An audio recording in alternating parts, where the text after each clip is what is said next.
What's up, everybody? We're back, and we are live from the BassLife Studios here in Georgetown. We got a great show for you today. We got FLW Pro Circuit angler Erik Luzak coming up. I think he's living in BC or something. I'm not sure. We're going to have to find out. Anyway, glad you could join us. Hope you're all having a great week. It's beautiful here in Southern Ontario. The weather's been like 30 degrees for the last 3 days. Hot, hot, hot. So, anyway, again, hope you're having a great week. I'm going to bring in my co-host for this evening, Jeff Two Brain Misson. There he is, Jeffy. What's up, brother? What's going on, man? Yeah. Hard day at work. Hard day at work. Yeah, Buddy, it is hot as balls out there. I know. Unbelievable. And we had no AC either. What? Oh, really? No. Why? What happened? Well, there's no AC in the building. It's new construction. Oh, where you were working. Yeah. Well, just so you know, I'm not wearing any pants. So it's a no pants Wednesday. Wow. I know. Let I that got the marinate. thong on. Yeah. Yeah, no, let that marinate for a second there. Get that image burned into your brain. Yeah. Yeah, you too. I just had some interesting news come across the wire from the industry. BRP apparently is not going to be making outboards anymore. I did hear that. No more. Yeah, I guess everything. I mean, it's a tough go anyway in the industry. Yeah. But apparently they made the announcement that Evan Root BRP no more, or Evan Root anyway, no more. Yeah. So I don't know how that's going to affect some of the pro guys, probably the pro staff guys. I guess we'll have to wait and see. Yeah. For sure. Anything else going on, Jeffrey? Not too much, really. I was out fishing there the other day, and we're not talking about it. It's one of those days. Oh, why? What's the matter, man? Didn't catch anything, but I had the boat going pretty good there. You got smoked again. Yeah. Well, I went perch fishing on Erie. So. Oh, you went perch fishing on Erie? No, I did. I went perch fishing for real. Yeah.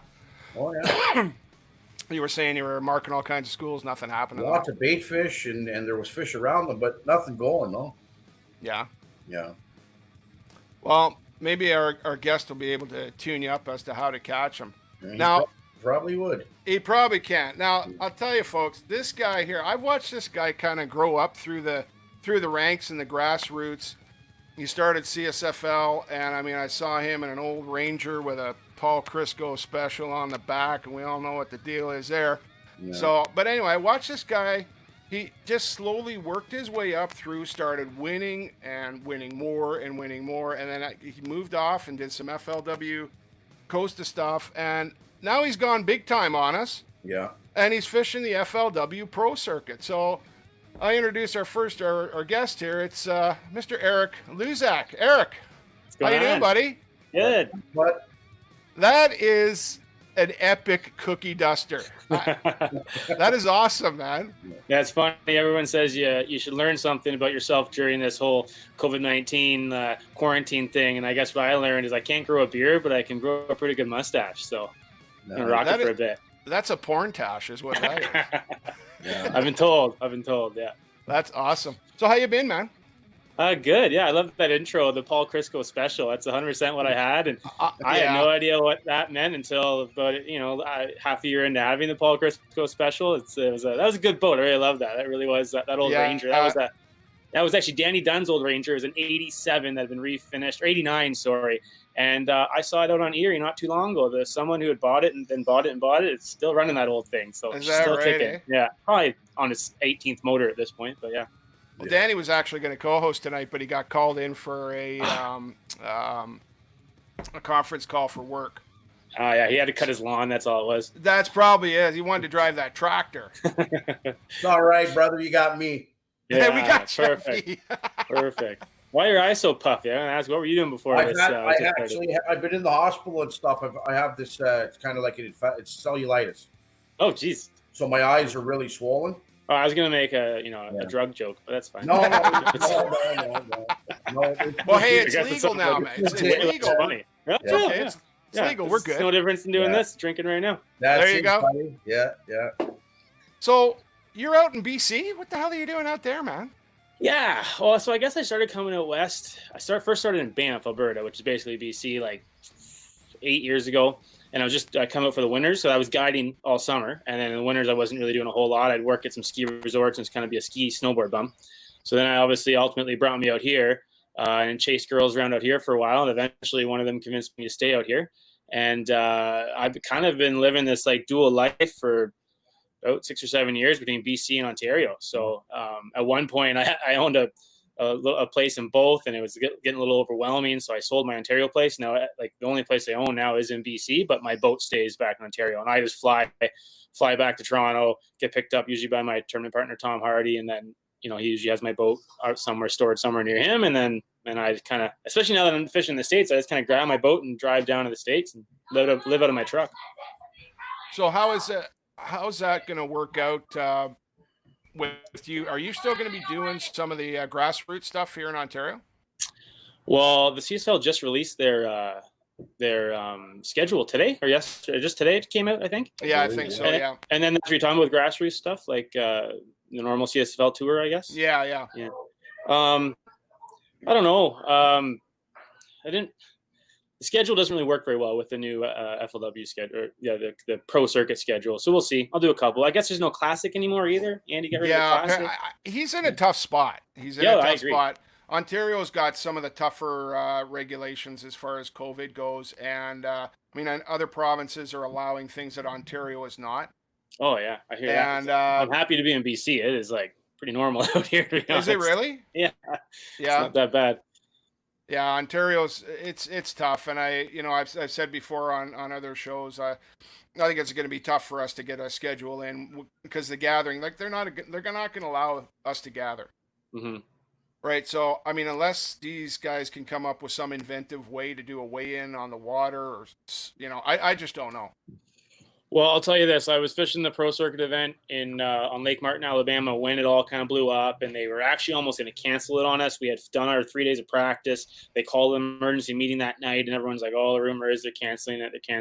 What they ended up doing was they made a bunch of changes. They got rid of the marshal. They said no crowd can come, and they did social distancing at the weigh-in and this and that, and they gave you gloves, and you had to bag everything yourself and do everything yourself. And it kind of worked. All the anglers were cool with it, but I don't know. I guess CSFL is going to be a different situation. But anyway, I guess back to that. I'd love to fish some. I don't know if I can. I just saw that schedule. I think it looked like only the September ones I'm really going to be around for to fish, which is Balsam and Cooch, which I'm cool with that. Yeah, you like those? Yeah, two of my favorite lakes for sure. So that's cool. But I guess with no classic, it's just you just kind of show up and fish the ones you can fish, and that's it. And that's what I'm going to do. Yeah, basically, yeah. Try to kick you guys' butts. Yeah, probably. Yeah. What's the FLW schedule looking like? What have they said? Have you talked about that whole news that the MLF guys have joined us yot? Have you brought that No. You go ahead. All right. So here we go. Yeah. A first ever on BassLife Live. The schedule was revamped. We had 4 remaining tournaments. They actually condensed it to 3, and that was again same kind of issue. It was different states at different regulations, and different venues weren't allowing you to do it, but some were. So they changed it to 3 events. They even changed a couple of venues. But then the MLF Bass Pro Tour, their schedule, I guess, is 100% related to television deadlines. So they get their funding from their TV ratings. And when the channels said, we need to have your footage in by this date, and they can't postpone it. They can't run this tournament in September or August and then submit the footage. It doesn't work that way. So I guess they were just straight up forced to cancel a lot of their season. So they went to the MLF pros and said, okay, guys, you're only going to have a couple more events. If you want to save your season, you can join the pro circuit. You have to pay pro circuit entry fees, and it's going to create what they're calling now the super tournaments. So now all of the next 3 pro circuit events, the first one is just about a month away from now, or maybe less, as 209 pros, 56 of them are the Skeet Reeses and the Jonathan Van Dams and all the big guys from the BPT MLF circuit came over. So pretty exciting. Yeah. So, and how is that going to work? What format is it? Is it going to be five fish, or Yeah, it is a five fish limit? 5 fish limit. They they're paying down to 100th now. So 10th place or 100th gets 10 grand now US, 130 grand guaranteed for first place each event. The only difference is the MLF pros, that their points are not reflecting our AOI points at all. So in the AOI race, ours, like they'll be taken out of that, and then they'll just be, they're basically just fishing it for money. Right. Yeah.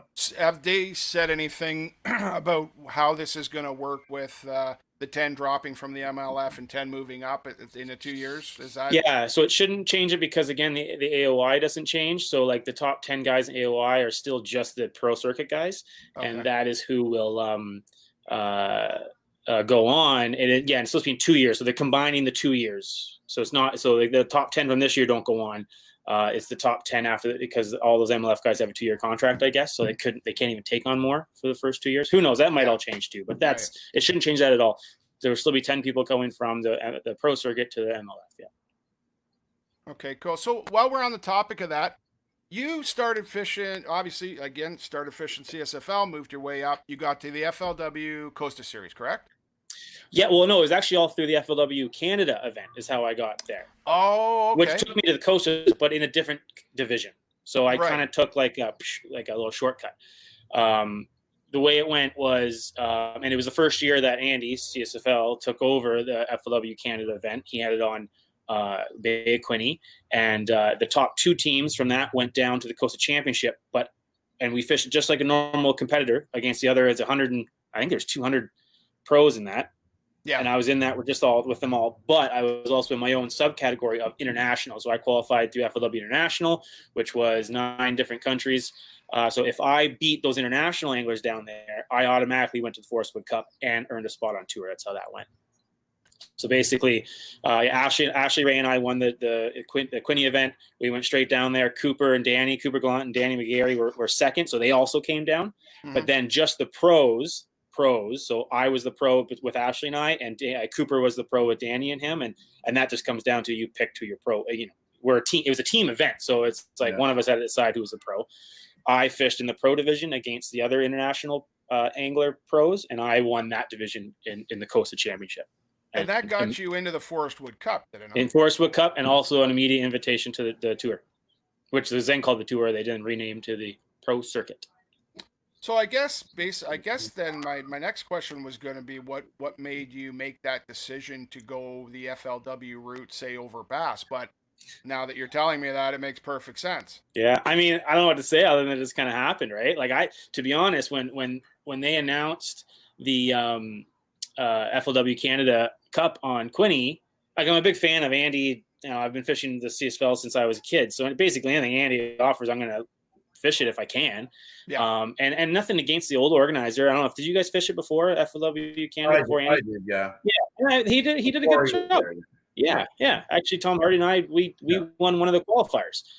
We didn't do well in the way he did it. It was like a 3-event series and then a championship, and you had to win the championship to go on. Right. Yeah. Andy made it just one, so I was like, it's one shot, and then I just kind of entered it with Ashley on a whim. I didn't even really like think. I've never done well on Quinte, but my girlfriend's parents actually have a place in Picton, really close. So I figured I'm right there. I can stay there for free and pre-fish it.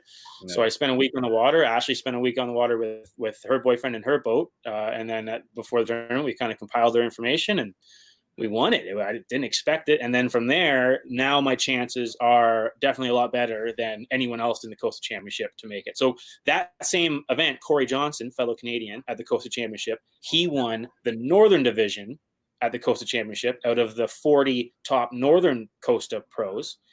He also qualified for the FLW Forest Wood Cup at the same time. So that's how he was there. The same year he fished the Bassmasters, I was there the same year. We both qualified at the same Costa Championship event, but in different categories, different divisions. Yeah. And yeah, to answer your question, it just kind of happened. And it's not like I guess I hate to say it was lucky because I've been doing this for 20 years, so I've been putting my time in. But when things happen, it just kind of happens, and I just don't want to turn down any opportunity, Yeah. So I had an opportunity. things have been worked out for me along the way, and I figured I could do it. So I went for it. So is the ultimate goal to get to the MLF? Is that something that you're striving for? Same thing. I mean, it wasn't until all of a sudden it's an opportunity, right? So now it's an opportunity. So my goal, to be honest, this year was to fish as hard as I could and as well as I could on the pro circuit. And then whatever happened. And I know that I at least have a chance to go somewhere. So I'm going to work my butt off and try to get there. Yeah. And, and it is work. Oh man, doing this, the pro circuit is freaking hard. Like it is like research and the travel and the planning, like the trip planning is, especially for Charles Sim, the other fellow Canadian on the pro circuit, like we have double the planning to do with travel and where to stay. And we don't have the luxury of going home between events a lot of time or at least easily going home. So there's a lot of planning involved. And then COVID-19 just stuck a wrench right in that plan. And here I am back in BC. Yeah, that kind of shut you down. So how did that, like when you qualified and you got the invitation to go fish the FLW Pro Series, like sponsorship come into play here? Did people start knocking on your door to help out? Like, because that's an expensive proposition.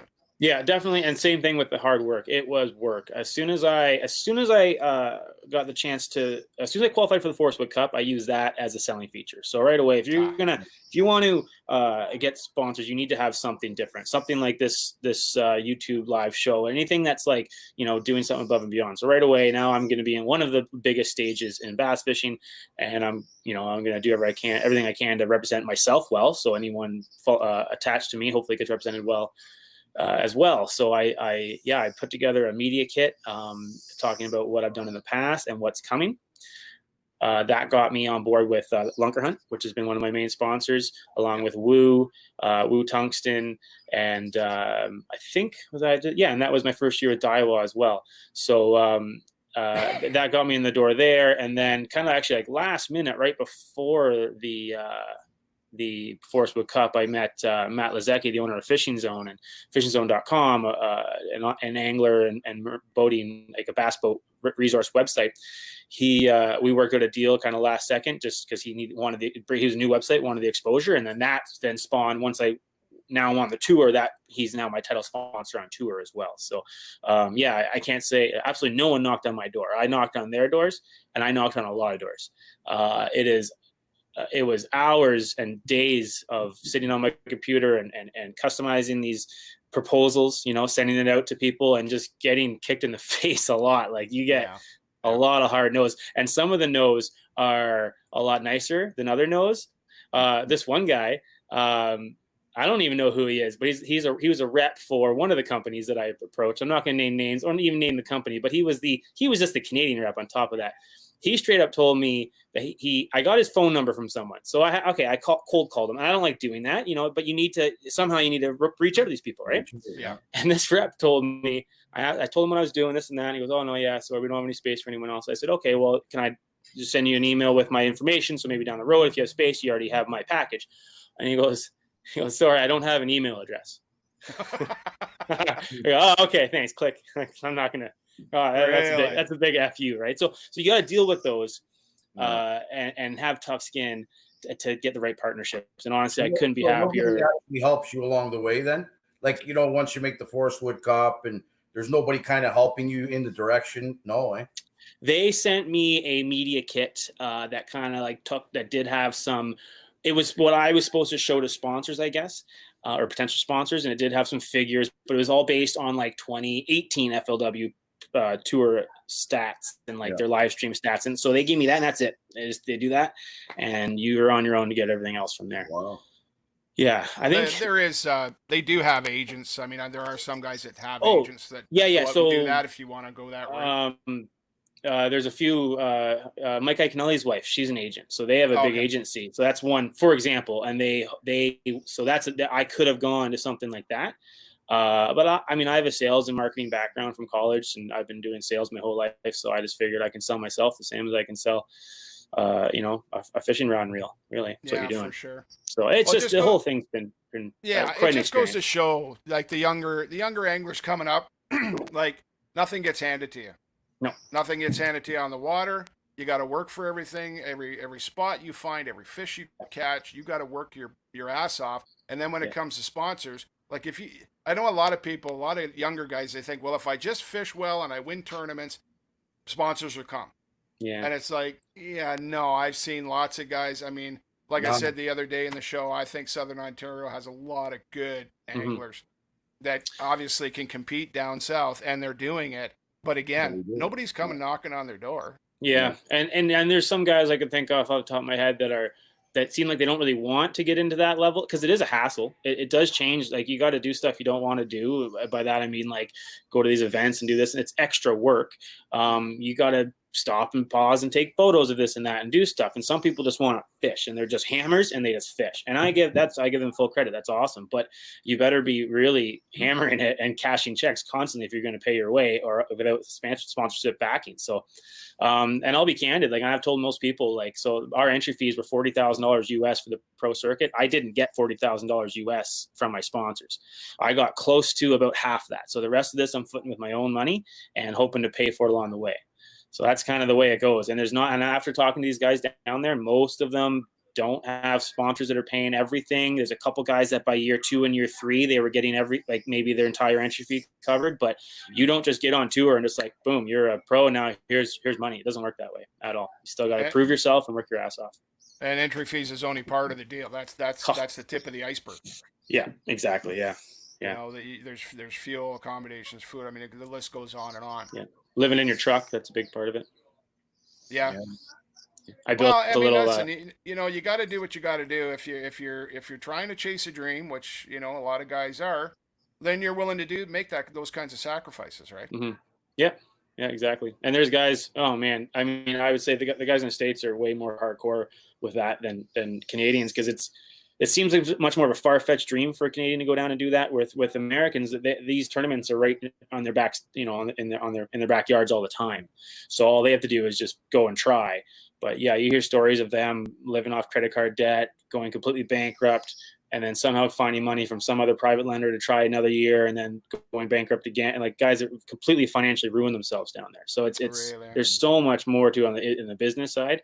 And I'm not gonna lie, there's moments where, like, especially while when you're on the road, you think to yourself and you see the money just draining, and you're like, this is insane. Like, how can I sustain this? And then I had a good event in Florida and cashed a good check. And then I was like, oh, okay, that's right. That's what I'm doing this for. You know, that feels good. Yeah. And that's all it takes really to keep you going, right?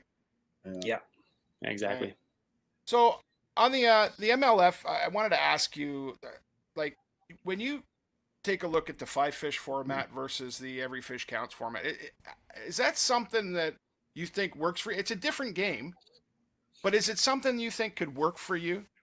I think it worked for me personally because I grew up as a guide as well. And I think anyone who has that mentality, when I was out guiding, or because you would scout for guide trips, right? Like Jeff, you guide too, right? Like, you got, you know, like, you go out and you just want to get on fish, and and a lot of fish, because that's what clients are happy with. So I got really good at just finding that, and then which made me okay as a tournament angler, you know, like cashing checks and finishing okay, but never winning. I don't think I've ever been considered a big bag, you know, consistent, you know, big fish guy. I get big fish from time to time, but I'd like to be more consistent. So for that reason, I think the MLF format could work for me. I can tell you this, down there though, it's not that easy to catch. Like, it's hard down there. So it doesn't matter if it's like 5 fish or 2 fish. Like, I'm just mostly trying to catch any fish down there, because some of the slot limits, the minimums are 15 inches for largemouth, that's a pretty big fish. Yeah. And you got to be on something special. I can say this, or I will say this. I do agree. I really like how they changed it to that 2-pound minimum on MLF this year. It seemed to help that a lot. And then most of the guys, I listen to a ton of fishing podcasts while I drive around. Any of the MLF pros that they brought on this year, they all seem to love it. They said the same thing. Like, Thrift thrived off it. He said it was, you know, that saved him for sure, that 2-pound minimum. He could just go and just fish because that's what you do in a tournament. You look for 2-pounders and up anyway, right? So that's all he did. And he almost won his first event. So I don't know. I've never fished one. Like, have you guys ever done like a clubby one like that? No, we haven't. We talked about doing something like that this year just to try the format out, but no, as of yet, no. Yeah, it'd be fun to try. You got to get the right scale and the right system and stuff, I guess. But yeah, it'd be neat. I did find out that the marshals get paid. They're not called marshals. What are they called? Officials? They pay the officials to go and do that, which is pretty cool. Yeah. Right? Where like in the pro circuit, like the marshal pays to be in my boat for the day, which I feel sorry for them sometimes. God, you just got this Canadian has no idea what he's doing down here. and they're not fishing anymore, are they? No, they just sit and watch. Yeah, they're just sit and watch. Yeah. I don't know about the MLF format. I'm not sure. I mean, to me, it was just like, we were trained our whole lives to search for big fish. That, just bring 5 giants across scale. That's what we trained ourselves for, and it's just a different game, really. Mm-hmm. It changed it completely, and you're exactly right. We were just so used to it, and I mean, I've sat in on all of the conference calls with Boyd Duckett and the head up, everyone all the ownership, and I've heard their speech, and Duckett's quite a salesman. I'll tell you this. He's got his vision, and he's really good at portraying it, and I'm starting to really. Yeah, like I see where their vision is, and I would have to fish some of the events before I really understand it, I think, and decide if I like it. But in a lot of ways, it's good. I think right away, fish care, and I know this is okay. We try really hard to keep the fish alive, blah blah blah blah. But still, you're putting fish in a live well for a whole day. You're moving them around the lake, no matter how good you are with the fish, and we all strive to be as good as we are with our fish. You're still going to have mortality, and even at the very least, you are moving fish around. Like spawning fish, it's not going back on its bed, you know. No. So on that aspect, it's good for it, I think. Mm-hmm. So I do notice again, for me personally, the verdict's still out on it, but I mean, what I do notice is a lot of big names that you used to see up on the leaderboard. You don't see them anymore. Mm-hmm. Yeah. They're not making that adjustment to the 5 or to the every fish format very well. So that's kind of what I'm noticing. Yeah, those big fish guys, those big fish hunters. Yeah. Looking for 5 big bites, it doesn't work anymore. So, so I guess maybe everyone should be okay at both and see where it takes you. That's what my plan is. Play it by ear. I honestly, I don't really foresee myself ever making it to the MLF, but if I did, I would definitely embrace it and I would see what happens. You never know, brother. Yeah. I guess I never saw myself make it to the pro circuit, formerly the FLW Tour as well. So you never know. Yeah. Well, there you go. It's unfortunate that things kind of happen the way they did. I'm kind of sad to see the FLW Cup, the Forest Wood Cup, go. Mm-hmm. Mm-hmm. I wish they could have done something to preserve that. That was a marketing thing as well. So they have their cups. So the MLF's all about cups. There's the Red Crest Cup, they got like 10 cups. That's their thing. I don't think they wanted to have confusion. So there still is a championship. It's just now it's simply called, as of right now, it's just called the AOI Championship. It's on St. Lawrence, but I would absolutely love to be on it. It at this point. It's a stretch, but it's still $200,000 for first place instead of $300,000. Everyone gets a check. It's very similar. It's although they are going to the MLF version format for that, which that is a weird move to take a bunch of pro circuit guys fishing best 5 fish and all of a sudden at the end of the year throw them in a MLF format. That's a weird move. But that'd be pretty wild. Yeah, on the St. Lawrence, it'd be wild.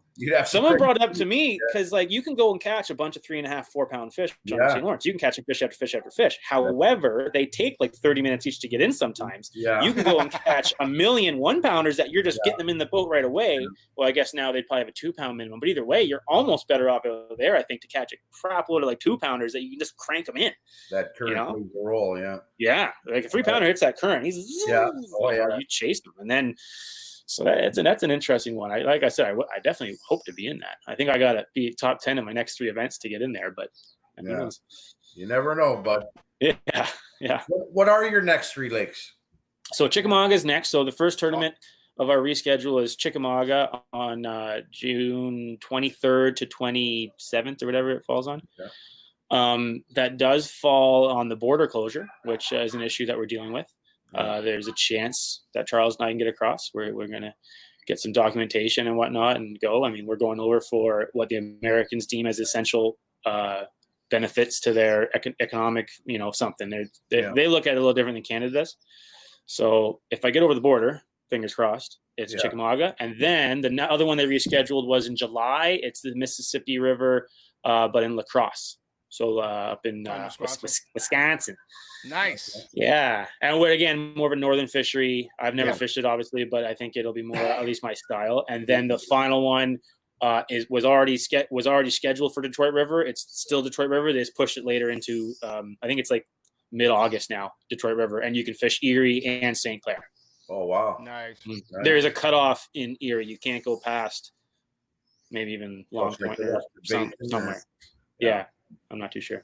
So speaking of the northern lakes and the southern lakes, what are the transitions? What are some of the adjustments you've had to make as a northern angler going down south and fishing those bodies of water? Yeah, it really is different. I mean, for one, a lot of times this is no grass, or I call them weeds. Growing up down there, they call it grass, so I'm starting to call it grass. But fishing the weeds, there's no milfoil. Every now and then you get hydrilla. We don't have hydrilla, or not much hydrilla anyway, wherever I fish. So yeah, like the first one I had was actually, to be honest, the first time was Gunnersville at the Coastal Championship, and I actually felt a little more at home because it was in the fall where all the grass was up. It was just mats of grass. It was matty. It felt like those good years on Rice Lake where you just rip through the mats. Yeah, it felt like that. I like that. So that was good. And then after that, the next big shocker was probably, I guess Lake Sam Rayburn, in Texas.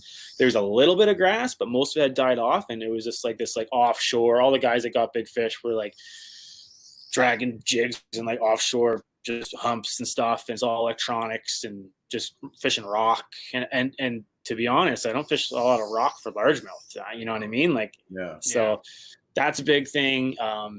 And just fishing, just how pressured these fish are. It's unbelievable. I mean, so Rayburn was a good example. On day one of practice in Rayburn, there was a 300 boat tournament that day, but they were allowed to launch anywhere. So it's not like we had to fight like a big tournament at the one end, but they could just they went all around, and there's boats everywhere, every bay, every point, there's obviously a lot more like locally known hotspots. And there's just a lineup of boats just filtering through these, so that you're fishing for fish that have been caught dozens of times.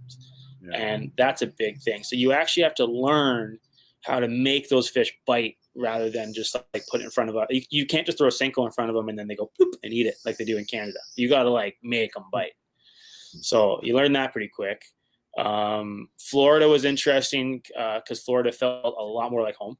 Most people say that it feels more like fishing. I kind of felt like I was in the Tri-Lakes, to be honest. Like the Harris Channel Lakes we were on, and it had little canals through to the other lakes, little 10K zones through other lakes. And the only difference there is it was on the spawn, and that's not something we do in largemouth on the spawn. We don't do that in Canada, right? So, unfortunately, yeah, I know. Yeah, but I have some spawning experience just from going over the border, like to upstate New York and stuff, and just fishing smallmouth in the spawn. I mean, usually when our season opens, there's still smallies on bed, so you kind of learn. So that was fun. I caught some big fish off bed there, which is pretty cool. Lost a big one on a bed too. That sucked. So you got to learn that whole spawn thing, and then basically just kind of learn how to really learn how to locate fish with your electronics, like legit do it. Where in Canada, I feel like I've never really had to legit look at fish on my graph, especially in the Kawarthas. I'm using my graph to find transitions, to find rock, weed, gravel, whatever. It's rare that I'm like, there's a fish as I side image over and I turn on and cast at them. But in the States, that happens on these big reservoirs. You got to see them first. Yeah, and we were talking about electronics last week with Corey. Mm-hmm. And just the importance of and what it means nowadays to have that kind of stuff on your boat. It's if you're going to compete at the highest level, even in a grassroots tournament, you got to have this stuff. You got to put the money out. It's just the way it is. Mm-hmm. Yeah, no, I've got a funny story that I'll tell. Again, I'll be candid out here because I haven't told a lot of people this story. On Harris Chain, I was fishing a shell bed. So they got a lot of shell beds, which are like little strips the size of like a dinner table of mussels that tend to congregate up, and the fish either spawn on them or they sit on them, and whatever, they were there. And I fed it in pre-fishing, didn't think it was all that special, didn't start the tournament on it, but I was leaving it for like a guaranteed, because there was a school of 1 to 2 pounders on it, which in Florida, that can be awesome. You get your big fish, then you go catch schoolers. So, and it was tiny. It was this spot. It was a 1 cast spot. It had like a 4-foot radius I had to get on like to get the juice. So as I start coming into it, I'm idling in and taking my time, and I got my waypoint, and this other angler is coming in, and I'm like, there's no way he's going to the same thing. And we both idle in, and he's looking at me, and I'm looking at him, and we kind of have that realization that I think we are going to the same waypoint. So we both like get up, put our trolling motors down at the same time. We kind of rush to it, both try to get a cast on it right away, and like literally both of us hook up on our first cast on it. But it actually worked perfectly. Where like we sat on like opposite sides of the shell bed from each other. And it was shallow enough. We both pulled down to talk to each other. We're like, hey, we cool with this? Yeah, I'm cool with this. We got it together, like literally together. Yeah. And talked about like, and I even said, I was like, I didn't think anyone else would find this. And he goes, I didn't think anyone else would find this either. So anyway, I'm using my 360. I have a Humminbird 360 on the front of mine. Okay. And that 360, it's like a still shot of what I see in front. So I can see the shells. I can see an occasional fish even, but I'm not seeing that live view of where they are. So I'm using my 360 to make sure my lure is landing on the shells every cast, which is catching me fish. But I'm seeing this other angler who has Panoptics directly across from me, scanning. He's scanning with his trolling motor, and then he'd stop the trolling motor, and then he'd cast on it, and then dink, he'd catch one. And I was like, damn it, he's seeing them, and I can't see him. Yeah. So then I'd see him. He'd be like, he'd hit his rod out this way, and he'd be scanning like to the right, and I'd see him stop, and before he'd cast on it, I reel in, I'd cast to where he was pointing, and think. But while he was still reeling in and trying to cast on it. So, really? Yeah, I'm not ashamed to tell that story. I totally used his Panoptics to my advantage. Yeah, right in front of me. And it was actually kind of best of both worlds, because at that point I had my Humminbird 360, which I absolutely love, can't fish without, plus Panoptics. So after seing that, I think I'm going to try to add a Panoptics onto mine and somehow keep them both, because it is absolutely crucial. It's pretty cool. Yeah, I've got it on my boat this year. We had it out last year, but we had the old transducer, and we got the live scope this year. Yeah, I can't wait. Yeah. I cannot wait to see it. Yeah, honestly, I don't know which one he had. I didn't ask. I didn't feel like I should ask it. Hey, what transducer do you have over there? Yeah. And yeah, it was. I actually ended up catching a 5-pounder in front of him too, and not from his Panoptics. No, that 5-pounder was, of course, you take one. You feel like the fish are gone, so you take one random cast kind of off the spot, and then boom, big bite, and a big female was swimming there. But and then he kind of packed up and left after that. But it was funny. Yeah. So it's more reaction baits down there, I guess, is what you're saying. Like, So yeah, you got to make them react unless they're on bed. Yeah. Oh, okay. Right. When you're on bed, it's a lot of flipping, and in Florida, it was a lot of flipping pads where you think there might have been beds, and you would just land on one, and that's what most of the fish I caught. I caught a 7-pound 9-ounce one on day one that was probably on a bed, and I didn't see her. I just pitched up into the pad stem. They spawn on the stems. The stems have like a big root system, and they'll spawn right on the roots.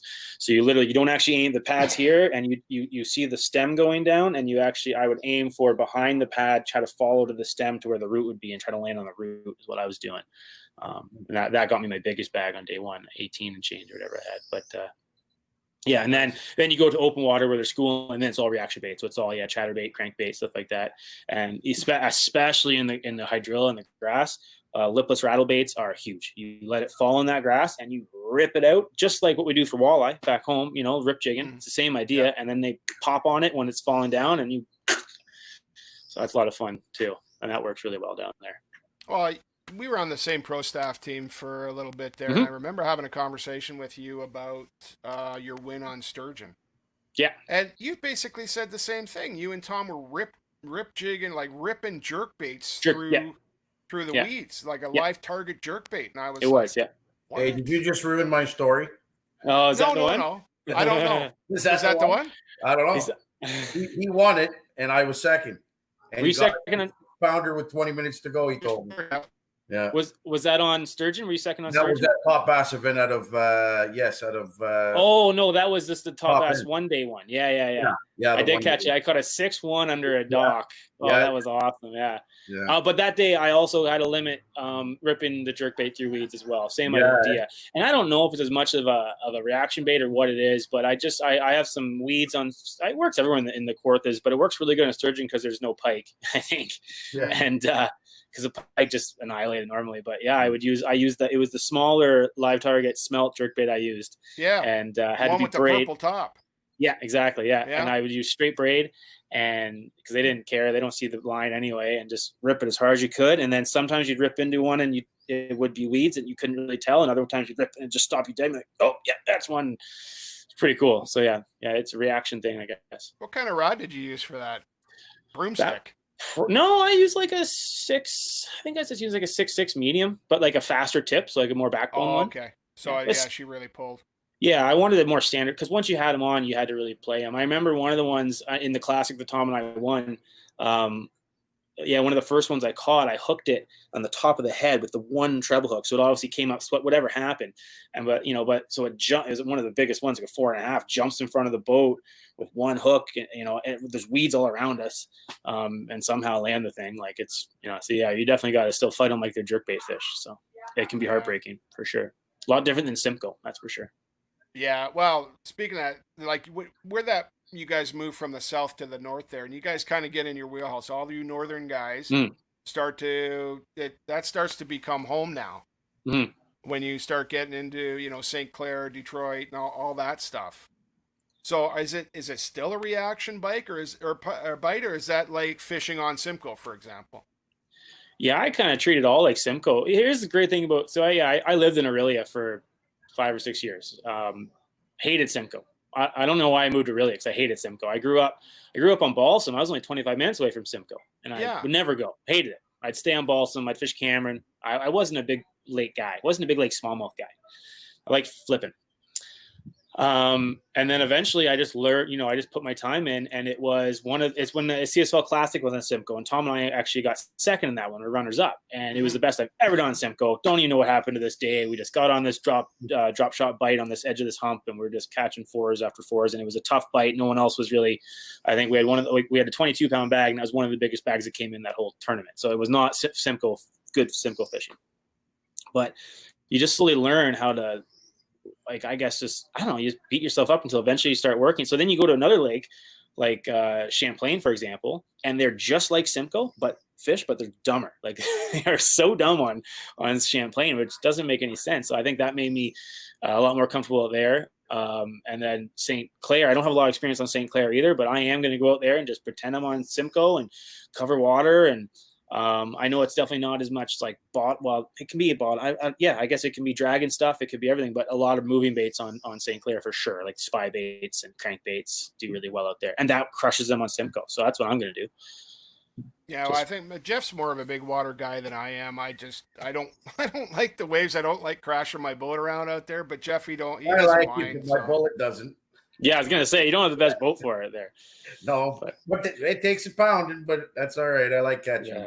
Yeah. You guys talked about the Evinrude thing, so I'm an Evinrude pro staff, by the way. Well, I was gonna get to that. Yeah. What's that mean for you, bro? Well, I can tell you this.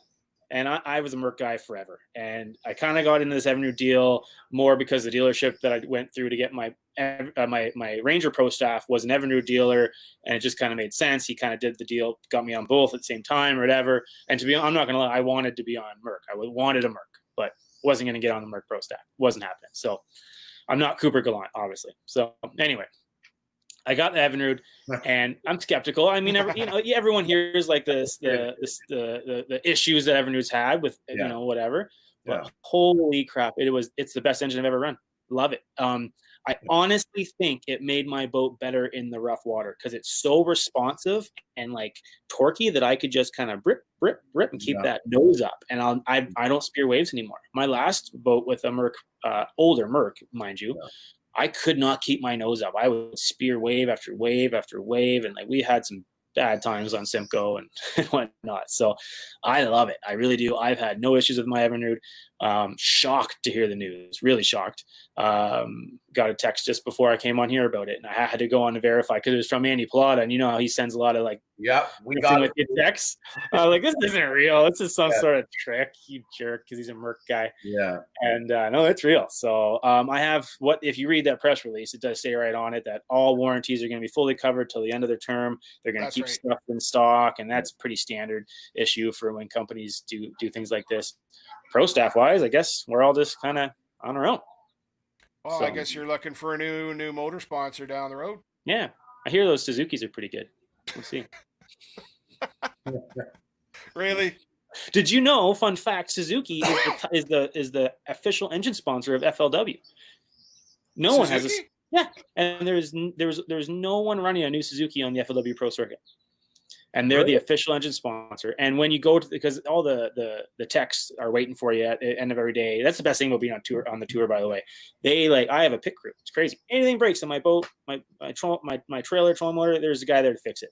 So they have a new guy, Steve. Well, there's two, but Steve's at most of the more northern events.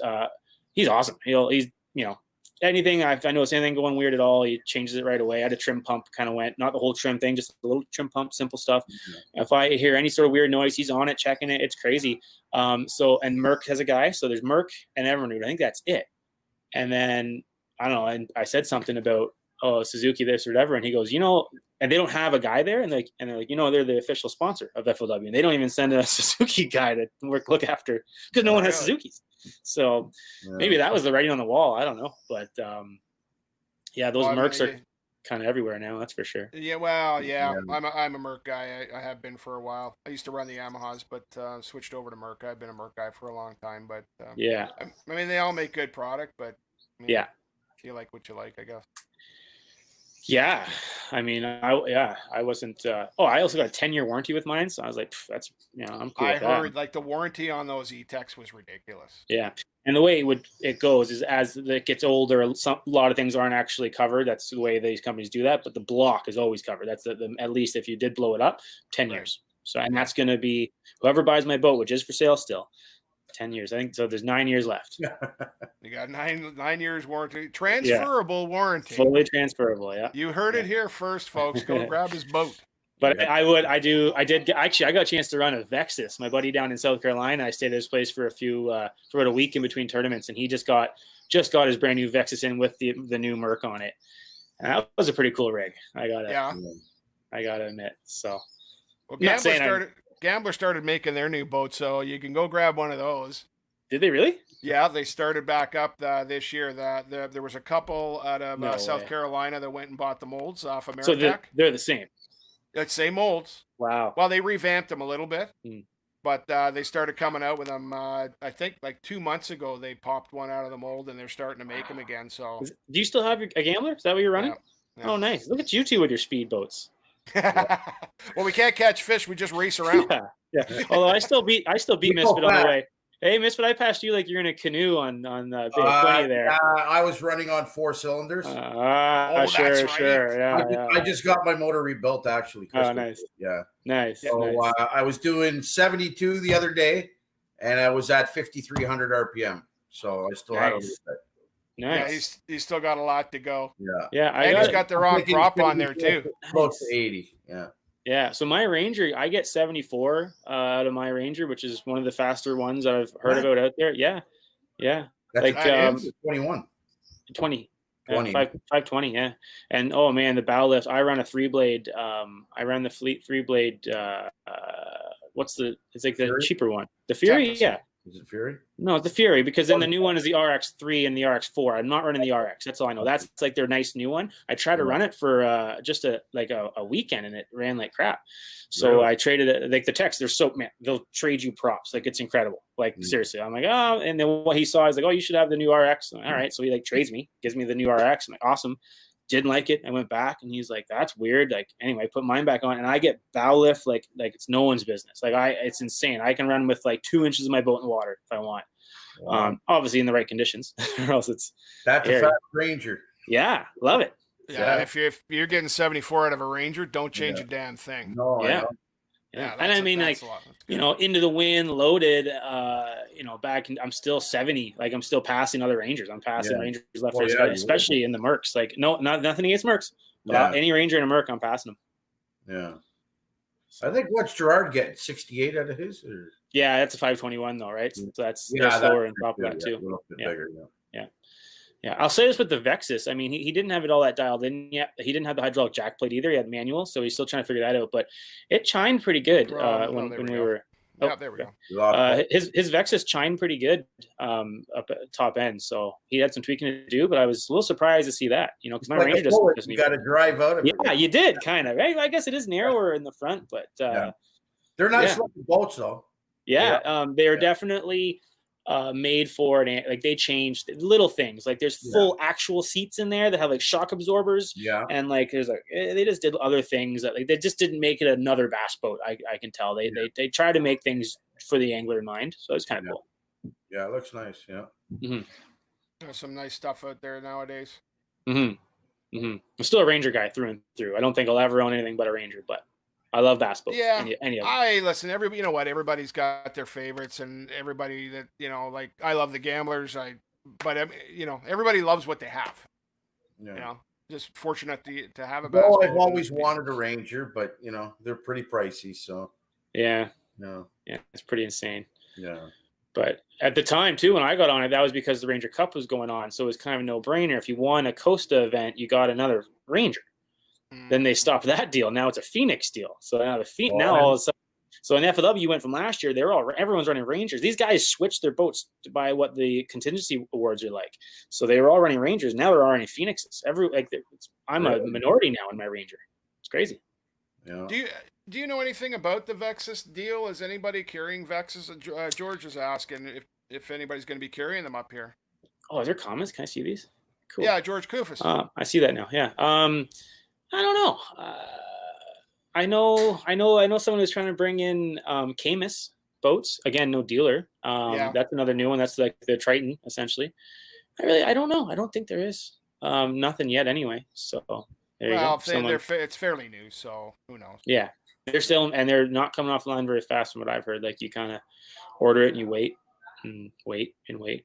I mean, just like my Ranger. I got mine ordered and whatever, and it took a few, whatever. But I think they're pretty small still. So, but. Well, is Ranger still making their boats out of Flippin? I went to the Ranger plant down in Flippin. Is that they're still there? Yeah, I did the tour. It's amazing. Yeah, they're making Tritons in there now too. That's a small place. No, there's like maybe depending on you, there's like 5 buildings now. There's like no, there wasn't when I went. When you do the tour, you get in this guy's car and he drives you between big buildings. Oh yeah, no. I went. Well, you gotta remember, Bob, you're 80. Yeah, I know. I went 20 years ago. He's a little younger than you are. Yeah. I went this August on my way to the Forest Wood Cup. Stopped in there, and because I was only like a 2-hour detour because it was in Arkansas, so I figured I always wanted to do it. And actually, as part of the pro staff, it's they say mandatory. You got to do the tour at some point. For a Canadian, it's not. I don't think it's as mandatory, but definitely if I'm around there, I'll do it. And they're awesome. Like they're first name basis. I was first year on the team, and I was first name basis with most of the people behind the scenes in there. It's awesome. All the girls that run the pro staff and run the promotions and marketing, they all knew who I was. Just because because they just processed my deal, I think. But awesome people. So overall, it's been a great experience for you doing this, making that move. Oh yeah. Oh yeah. I guess on that note too, I wouldn't have got the Ranger deal. I really used that to leverage all of it. Absolutely all of it. Otherwise, I was just happy and content fishing the CSFLs with my, tackle sponsor, and that was kind of it. It's really all, it's all most of us need. Get some cheap rods and reels, or some free ones if you work for them, and and that's that. So to get up to the next level is kind of tough. For those guys that are looking, I mean, obviously, guys that are younger than me. For those guys that are looking to take to that next step, and what kind of information can you give them? What road should they go down to get there? If you're really young, by far the high school and the collegiate way, it's the way to go. The collegiate events down there are huge, and there are routes like Matt Pizzetta ran the collegiate association for Canadian collegiate anglers and was sending guys down. You can get down and fish these big tournaments and these lakes, and essentially in some situations they even pay your expenses or some of your expenses. You're not going to be winning money, but you can do really well. And down there, kids are getting scholarships to be on these fishing teams. It's crazy. Wow. Awesome. Yeah, there's like Bethel's one of the big schools. They all run brand new wrapped Rangers that the school pays for, and but you have to earn your spot on the Bethel team. It's crazy. There was 2 of them that fished the Forest Wood Cup, because eventually through the FLW you made it to the Forest Wood Cup. So I chatted with the one a few times at the ramp, and just awesome dude, and just man, it's up. Their life is fishing. That's all it is. They are in school. They're in school just so they can fish on that team. It's like football. Yeah, it's insane. And and all of the signs, even with like sponsorships, are all gearing towards that's where they're looking now. So you can be on the school team and you'll get sponsors because the whole team is sponsored. But I think it can be a foot in the door for you to then continue on because you're going to meet the right people. So there's a collegiate, that's a big one. If you're young, for sure. Like I started when I was 13 and there was, no one in my school fished, that's for sure. So I joined the Lindsay Bassmasters. That was my only way to do it. They didn't have a junior Bassmaster. So I fished the normal Bassmasters as a 13-year-old. And they made a special rule that I could fish with the guys. And, I'd sit in the meetings. I was taking notes at the meetings. And I was buying all of Pete Garnier's old Quantum rods and reels he'd bring in to sell. And so, yeah, that's how I got my start. But and I used to say for years, if you want to get into fishing, join a club. And nothing against the clubs now, but it's not really the way to get down to the States anymore. I don't think. It's collegiate or a way like I did it. And, the FLW Cup, which as far as I know is still happening. Although I will say this, Charles had a good way down to the Bassmasters Classic through the Bass Nation. That's a good route too. The actual BASS clubs. Yeah, that's legit. He got down. He did it. That's a long, hard route to get down. It is. Yeah. So. Yeah. Yeah. I mean, I guess. There's that route, but that is. I think it's, if I'm not mistaken, that's like a 5-stage process through Bass to get there. Yeah, it's tough. The other thing I really wish I did, and I was kind of like a dumb, young teenager. I thought I was good because I'd got second in the top bass tournament once, so I thought I was too good to be a non-boater. Not too good to be a non-boater. If I could be a non-boater now in some of these like tournaments in the States, I would do it. That's a great, specifically in the States, because in Canada we don't really have good like pro-am tournaments here. 100% go down, fish the Toyota Series, fish the Bass Opens as a non. Oh man, you'll learn so much. The pros don't hold anything back. They can't. I mean, sure, I'll try to keep my non from catching a fish out from under me, but I'm not going to hide what I'm using. I'm not, you know what I mean? Like, I'm not going to, tell them anything different to throw them off. And you learn just, even if you don't take a cast, if you're a non-boater, you'll learn so much from these guys. And these I get Toyota Series events and Bass Opens are full of legit full-time pros, and they're dialed. So I really wish I did that more. I really do. And do you find that, like, I know up here, like, and nobody wants to say nothing, nobody wants to share any information, or they'll go out of their way to even steer you wrong. Is it like that down in the States, or are they pretty open with the information? Yeah, see, you think that you get this vibe that everyone's telling you everything, especially when you try to do your online research. So I'll scour YouTube for any sort of video that like gives me some sort of tour of a lake, even some like weekend warrior who just YouTubed himself catching some bass on Lake Hamilton, for example, was where the cup was. And I learned stuff from that. I'm like thinking like, why are these guys putting everything out there? And that's the real dialed in guys, the Brian Thrifts. They don't tell you anything. They don't tell you squat. They are also real good at making you think they're telling you something good, but they're not. They're still extremely friendly. And I think if you get in your group, it's good. Like Charles and I, we're rooming with a few other guys. And even then so there's like between the term, there's 5 or 6 of us at each house. We Airbnb a house. Okay. And they still kind of go off to their boats and kind of do their little chatter between the two of them. And then Charles and I are just kind of over in our boats like, oh, so like, and they'll tell us things, but like what they're doing is they're pre-fishing together, and they're doing, that's the new technique now, is you get your team, you get your partner, you're competing against each other, but you break down the lake together. Yeah.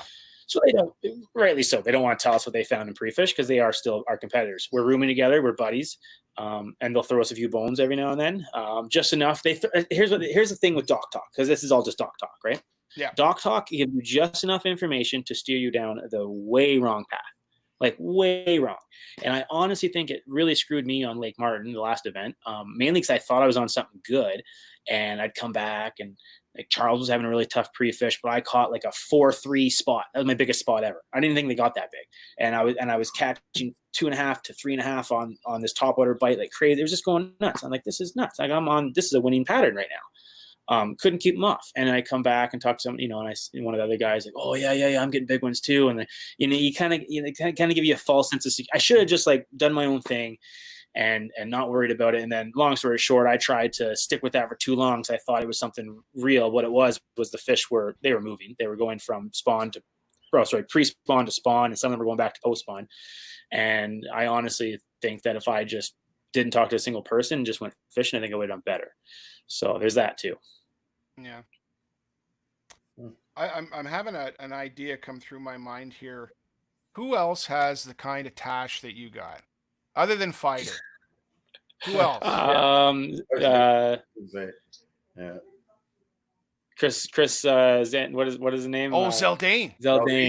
Zeldane's got a pretty dirty stash. Yeah. We need to have the great bass tash off. You, Fighter, and Zeldane. But do I keep this for the season now? Do I have to? Am I stuck with this? Bro, you have to. You have to. Yeah, you have to, man. It was honestly a joke. I really I kind of just literally, because I've been sitting here in my house in BC. I've just been doing a lot of home renos. So like my girlfriend's the only person that's seen me for a while. And I just kind of, first I tried to grow a beard and it wasn't working. So I shaved everything Magnum PI. I get that a lot actually, Magnum PI. I have been told I look like a cop recently too, quite a bit. But anyway, this kind of shaved it off as a joke. And then and the odd time I would go grocery shopping. In BC, we're a little more open. So like, we're seeing people, we chat with people on the street or whatever, keeping our distance. But, everyone's like, oh, I love the stash. Like, I was getting so many comments.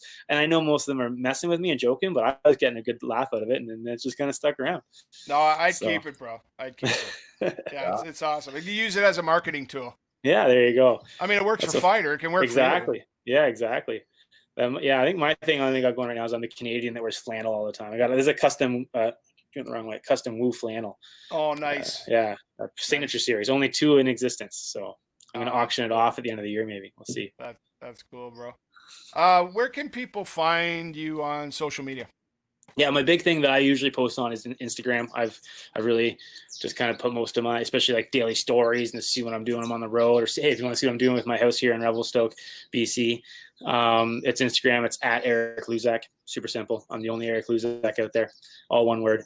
And then Facebook, obviously, I do the Facebook thing. I have a Facebook page that I try to allocate all just fishing stuff called Erik Luzak Fishing, and then my personal page. I don't really use that as much anymore. Right. You know how it goes. Once the old people get on it, it's not cool anymore, right? So now Facebook, Facebook's not cool anymore. My niece, I asked her to go on Facebook, and she looks at me. She goes, "We don't go on Facebook." They're on TikTok now, right? I don't know. I don't know what the hell they're on. It's TikTok one day, it's gobbledygook the next. Misfit, you're on TikTok, aren't you? No. Dancing and singing. Come on. No, not me, man. I do like you, but yeah, TikTok. Okay, before he goes, I gotta give him the question that I gave to Corey. So you're allowed to pick 2 lakes, one up north and one down south. What are your 2 favorite? Up north, it's probably recently actually going to become St. Lawrence River, my absolute new favorite. And down south, anything in Florida. I'm going to pick Harris Chain because I just recently kind of did okay down there and enjoyed it. I didn't fish a whole lot of. I did fish Kissimmee for a day and Toho for a day, but Harris Chain in Florida and St. Lawrence up north. If you asked me anything before that, I would have said Balsam because that's the lake I grew up on. But to be honest, Balsam's kind of screwed me the last few classics. And I don't really like it as much anymore. It's ugly, different. It's gotten different. Can you agree? Yeah. Like you guys have fishing Balsam for 20 years. Like it looks different. Like the water looks different now. It's crazy. So I guess that's all the lakes are changing a lot. So like my old stuff is just kind of like crap now. I got to fish it new. So. Well, you never know what you're going to get. That's the thing, right? Like I said to Corey, last week, because those guys will come from an FL or back in the day when they were fishing the Costa Series. Yeah. They do an FLW Costa Series event on the Saturday, drive all damn night, get home and fish Tri-Lakes on the Sunday and just hand us our ass. Yeah. With no pre-fish, no nothing. They've been away all week. Yeah. And it's just like, we used to scuba dive and find rocks and stuff like that. And I'm just like, really? Yeah. That's crazy. You started to scuba dive. Yeah, I underwater. ordered my tanks off Amazon. You did, right? Yeah, under the water.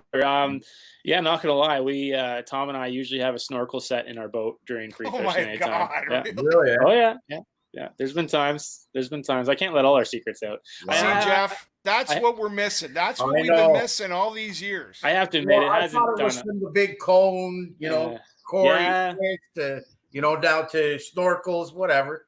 The cone of shame's a real good one. I always feel like I get on them too late as well. I feel like I got onto the flogger while it was, already over. Everyone's already doing it.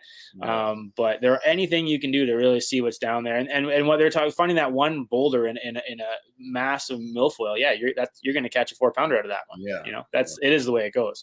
And there's definitely a lot of different ways to find that. But yeah, actually investing in scuba diving, that's pretty intense. That's commitment right there. Yeah, I wonder, do you think they do that down to the States too? Why not? I don't know. Maybe that's what we didn't ask him that, yeah. Why not, guys? Come on. What, do you have to do that now when you got live scope, though? Oh, that live. I mean, there's only certain fish on it this year, or sorry, at the end of last year, yeah. The thing with live scope, I don't think it's going to work as well if you're in a big, like a grass weedy bay, right? Like obviously you're not going to see it. It's only going to be certain times. So on Simcoe for sure. but hang on a sec though. They got that new perspective mount, which is basically just the 360, the Humminbird 360. So I can see, I can see the rock pile there, and that's caught me so many fish. So yeah, you're right. There is definitely less reasons to go scuba diving now. But for anybody who's watching in the future, explain what a flogger is. So a flogger is the cone of shame. It's the orange cone. That's called a flogger because I think flogging is actually a scuba diving term, believe it or not. They would use a flogger, but they were longer and skinnier, and they would look in the water to try to see the wrecks before they sent the divers down on top of the wrecks. There's the wreck, and they anchor, and then they send their divers down. And someone who was fishing was like, "Oh, that'll work," and for me to see the fish. So that's how the flogger came about. Yeah, and if you fish Simcoe in the spring, or if you're definitely Champlain, everyone's flogging on the side of the boat. Everyone. Mm-hmm. And then you go to Bass Pro Shops. You got to order this stuff special because you don't see floggers at Bass Pro. Tackle Warehouse, yeah, that's where I got mine from. Yeah, Tackle Warehouse. Yeah, and then I painted it black so no one can see it, which doesn't help. But you see a big orange thing over the side. The thing's this big, like it's like they know what you're doing. Yeah, exactly. Always looking at one. That's awesome. Yeah. And the other thing that's helped me a lot too, I will admit this, is an underwater camera. I use it a lot at the Forest Cup. I was underwater. I was dropping my camera on brush piles.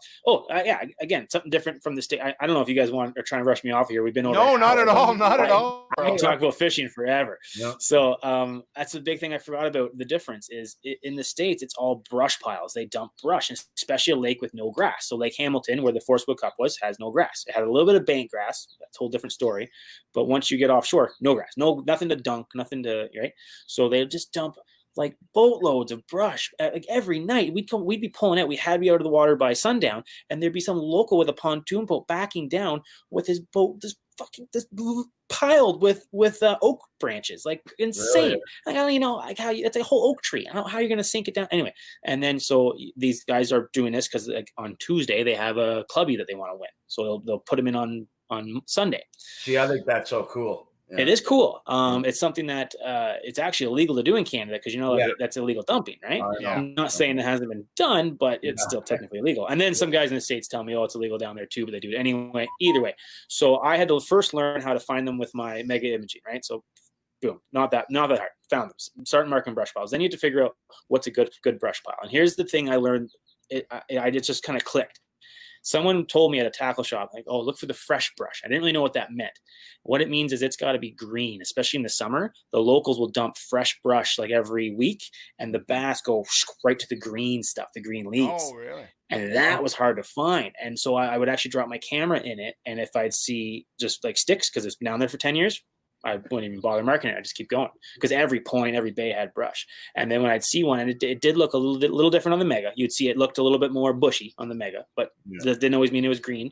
I drop it down. If I saw green leaves, boom, that was the one. And that ended up essentially helping me do okay at the Forest Cup. I caught several fish off specifically green brush piles because of my underwater camera. And none of the Americans were using underwater cameras. Like they don't do that. So, what kind of camera do you use? I just went to Radio World and I bought the AquaView, the little kind of pocket one. I don't know, Simple, small, and it has a little reel on it. Just drop it down. Yeah, I forget the model number. I'm not affiliated with Aquaview at all. Just bought it, use it. Yeah, cool. Yeah, so there you go. See, all this stuff I know. I'm going to have to get a camera. I'm going to have to get tanks, scuba diving lessons. Yeah. Well, I had my PADI license. So. Oh, there you go. There you go. Yeah, I just don't remember anything. It's been so long. What can happen down there? You're fine. Just do it again. Yeah, I know exactly what can happen. What can go wrong? Cool. Buddy, listen, thanks for coming on. You've been an awesome guest. I really want to get that Tash thing going, so I'm going to contact you somewhere down the road. Do that. That's a good Instagram contest, like vote or some sort of some sort of vote for your best stash, and Yeah, that'd be good. I'll figure something out. I'm in. Eric, best of luck this season. Go rack them. I know you will. Awesome. Thanks, guys. Hopefully we'll see you back home at some point. Yeah, hopefully this August at least. I think I'll be back. Thanks for having me, guys. Appreciate it. All right, okay. Bud. Good luck. Okay, thanks, Eric. Ciao. Okay, Erik Luzak, everybody. What an awesome guy, man. Yeah. No, I love the stash. That was good. It was fun. Yeah, no, I know. So it's a porno stash for sure. You know, that guy knows his stuff. He's paid his dues over the years. Yeah, well, like you said, we've watched him, kind of grow up under us, and we've seen him. Awesome. He's a good angler. Yeah, very good. Yeah, Jeffy, as usual, thanks for being my co-host this week. All right, buddy, no problem. And I will talk to you a little later. You bet. All right, bud. Hey, guys. Thanks for watching. I hope you enjoyed that. If you liked the video, go ahead and hit like. Love for you to subscribe. Help the channel out a lot. And we'll be back next week with another guest. And we'll see you then.